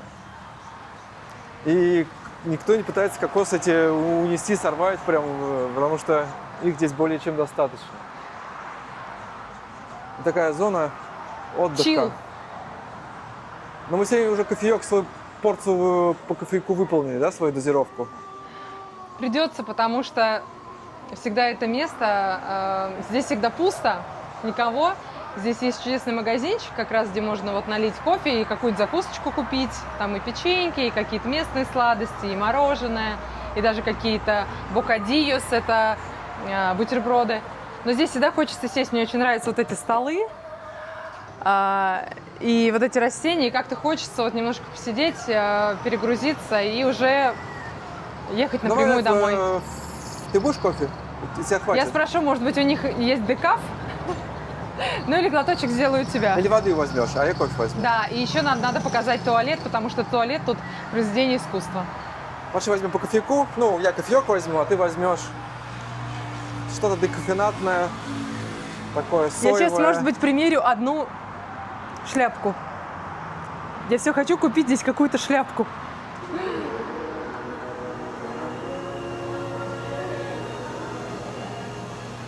Оля. Да. Кать, спроси про кофе, напитки. Hola, ¿qué tal? Queremos un café americano. No tenemos, no tienen descafeinado, ¿no? ¿Sí? Descafeinado. Pero es buena máquina, ¿sí? Un descafeinado y un americano. Normal. Gracias. Вот такой магазинчик приятненький. Здесь, кстати, есть интересные какие-то напитки, вот какие-то со всякими даже чиа, навороченные. Мы пробовали, они такие, ничего особенного, но так иногда попало. Даже кефирчик Американский кефирчик здесь в почете. Но американский кефир здесь почему-то только 1%. Не доходит до 10%. А не 10, А есть белком, да, появился кефир? да, 10 грамм протеина. Но опять это протеиновая тема, да. Новый И это, маркетинговое кстати, внедрение. и вот это, кстати, мы не пробовали такую моли-кола? Чай оно? Классика. Моли-кола. А, итальяна. Это Импорт? Ну просто Очень не дорого. видела еще такую колу. Интересно. Пожалуйста, Это вот необычный десерт, очень вкусный, из маракуйи, местный. И 100% А я артисанальный. хотел показать, пожалуйста, на заправке вы можете шампанское пить купить. Нету здесь ограничений по алкогольным напиткам. Но при этом я не видел тьфу-тьфу ни разу, чтобы люди напивались как свинки. Да? И как-то отношение спокойно к алкоголю. Но при этом все равно за рулем пить нельзя. Да. Но никого не, как сказать, не мучают этим. Пожалуйста, даже вот вина всякие, пожалуйста, и ром, и все остальное. Это на заправке. Во многих странах, я знаю, это запрещено. Здесь, пожалуйста, сигары хотите вот вам. Или я все-таки примерю. Ну, Катя, мечта купить себе шляпу, но не все шляпы ей одинаково полезно подходят. Как сказать, как это? Не мешает хвостик. Как я? Вот ты напоминаешь. Мне очень нравится, Вот она напоминаешь. фетровая. Главное, вот это розовую не брать. Она фетровая, очень приятная на ощупь. Ну, естественно, это Китай. Конечно, Китай. Катя, а подсними, давай поснимем туалеты здесь. Да. Рубрика туалеты. Да? Женский или мужской? Я хочу полностью его показать.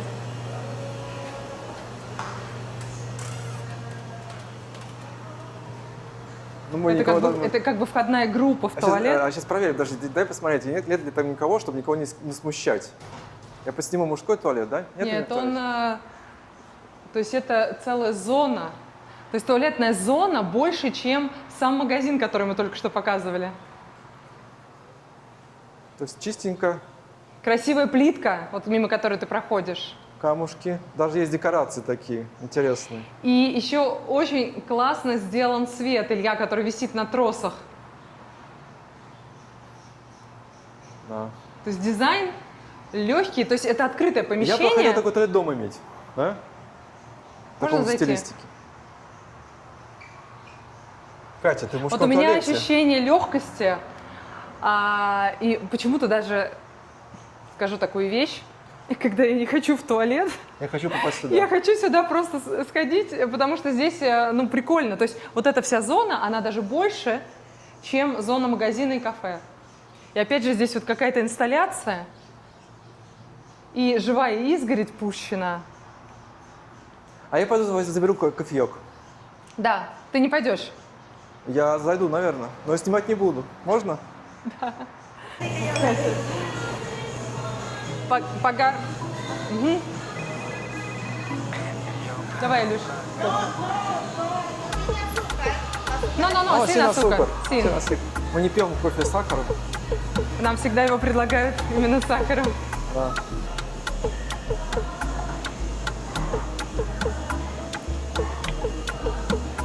Сколько мы сегодня кофе уже выпили? Я не знаю, не считала. А сколько нужно для хорошего настроения? Можно пить каждый раз, чтобы было хорошее настроение. Это шутка. Мне вообще кофе пить нельзя, потому что энергия и так бьет через край. А Ильи можно... Вкусно? Gracias. Очень А gracias, adiós. А Илья Adiós, пьет... paso buena. Paso buena. А Илья пьет 2 чашки, 1-2 чашки. Ну, я пью обычно одну чашку в день, где-то Ну, одну-две. часов 11-12, когда, Какой стол сядем? Давай сюда. Давай вот в тот самый крайний. когда уже такая полуденная, как сказать, полуденная что? Полуденный... Ну, когда время кофе-брейка, когда поработал, тебе нужно как-то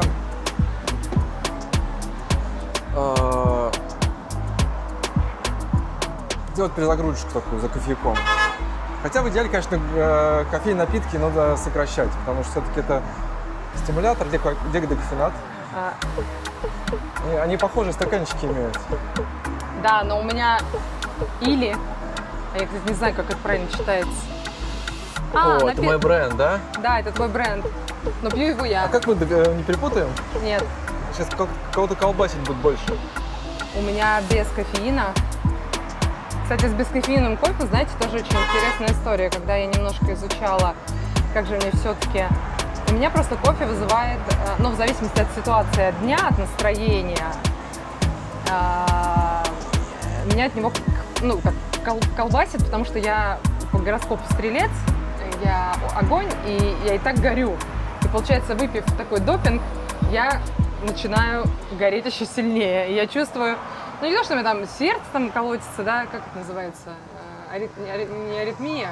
Аритмия, когда сердце быстро бьется. Но ты именно в настроении, у тебя аритмия такая начинается. Да, то есть меня начинает так Как по-хорошему колбасить. Я начинаю, энергический заяц я такой. начинаю заводиться. То есть прям вот я начинаю... То есть Причем- так у меня обычный мотор, Причем, а так у скажу, меня 5 просто копеек. Мазерати такое внутри 5 меня. копеек. Или если Катю напрячь чем-то, какими-то такими вещами, она может укусить. Ну, в хорошем смысле, ну как в хорошем смысле, она может быть такая более такая терпкая.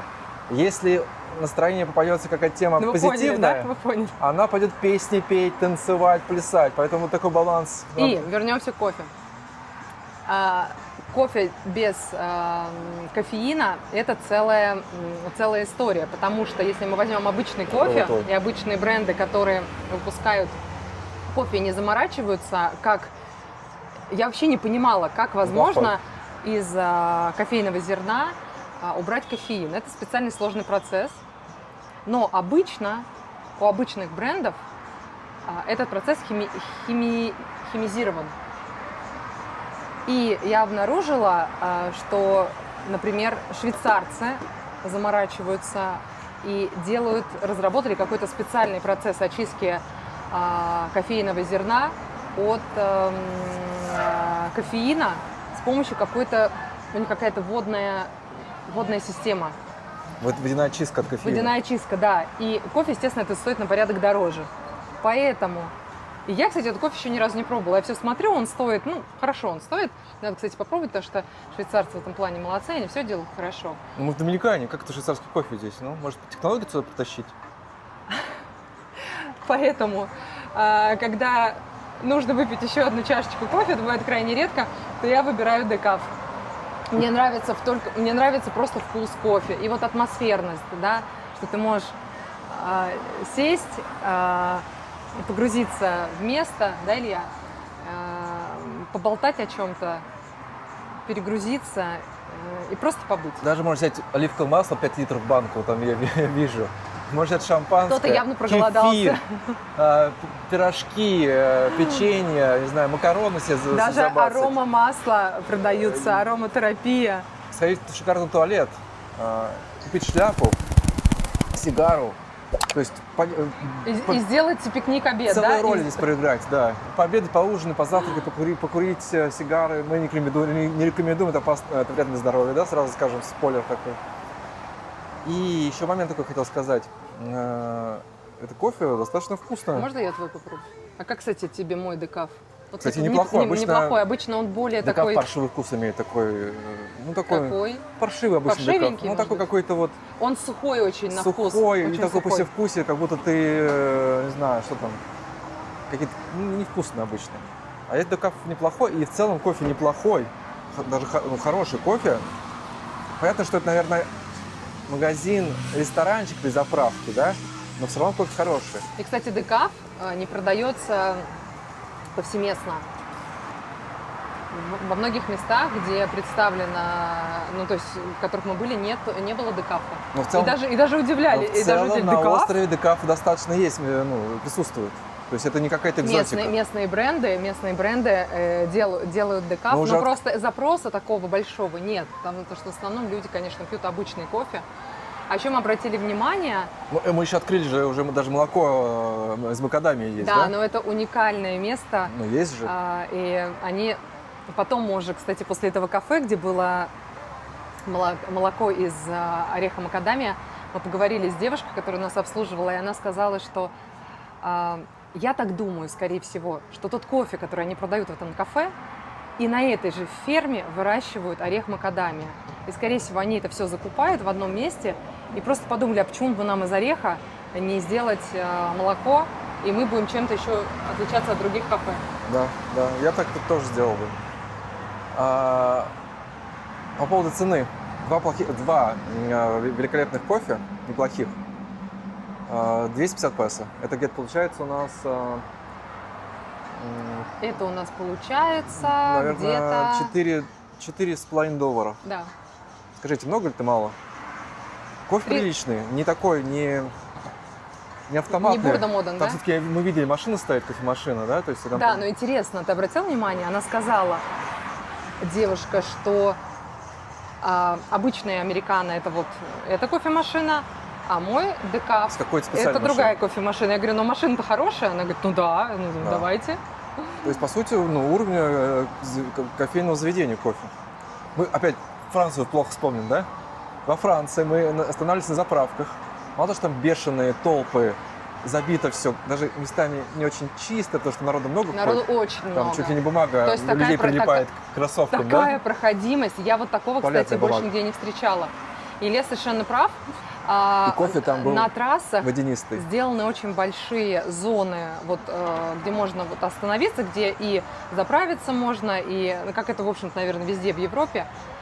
И когда мы только зашли, во-первых, мы заходили с толпой, выходила навстречу толпа, и там была очень красивая, кстати, зона кафе сделана, да, это какие-то специальные такие Красиво, автоматы. но из-за Кофе был... количества народа автоматы, видно, все выжатые до основания, кофе уже был водянистый, толпа, и цены на кофе были И нормальные, и в приличные. подтверждение тому, что нам не понравилось, я вот буквально на той неделе смотрела видео человека, который временно живет во Франции, он русский, и он как раз ехал куда-то со своей супругой, и они посещали тоже такое же место. Есть забегаловка, есть заезжаловка, да? Заезжаловка. Я ему спросила, скажи, пожалуйста, кофе, невкусный. И он мне написал, отвратительный.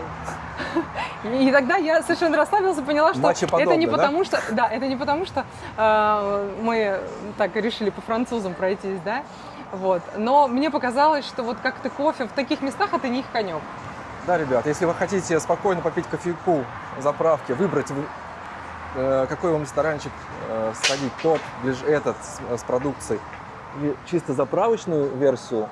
Да, где продается всякая такая уже повседневные вещи для заправок, да, чипсики, приезжайте в конфетки. Доминикану. Приезжайте в Доминикану. Вы будете здесь обслужены по высшему уровню, причем за нормальные деньги. То есть никаких переплат за эксклюзив нету. Никаких американских цен. Да. И американских цен тем более. Не нужно американские цены.